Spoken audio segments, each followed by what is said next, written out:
राजा जी में मिले भइल बियाह मन मार के रहिले मजा न तोहार वाला राजा जी में मिले भइल बियाह मन मार के रहिले सिनुर गिरिया खा के कहीं काहे टेंशन बढ़ेला सिनुर गिरिया खा के कहीं काहे टेंशन बढ़ेला तो सुना कुमार के कसम खाइल सब यार को पड़ेला ससुराल के कसम खाइल तब हतार को पड़ेला कुमार के कसम खाइल सब यार को पड़ेला ससुराल के कसम खाइल तब हतार को पड़ेला।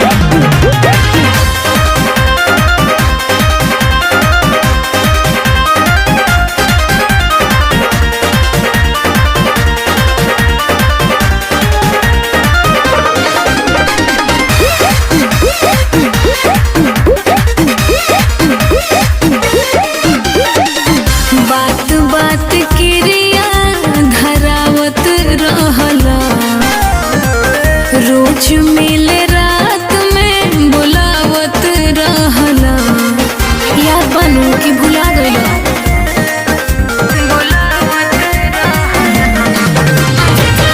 सच सच बोला आज हमारा से सैया संग कोइलू तुइयो महीना नहीं बीतल तले नहीं घर में जाइयो मिलन ऐसन मरद ना दर्द हरेला मिलन ऐसन मरद ना दर्द हरेला अच्छा महर के कसम खाइल सब यार पड़ेला ससुराल के कसम खाइल तब हतार को पड़ेला कुमार के कसम खाइल सब यार पड़ेला ससुराल के कसम खाइल तब हतार को पड़ेला।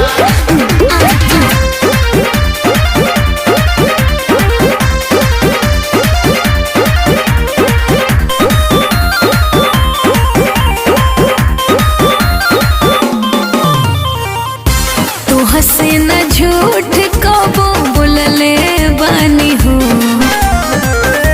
कई बेर मुसीबत हम तो मुलले बानी हो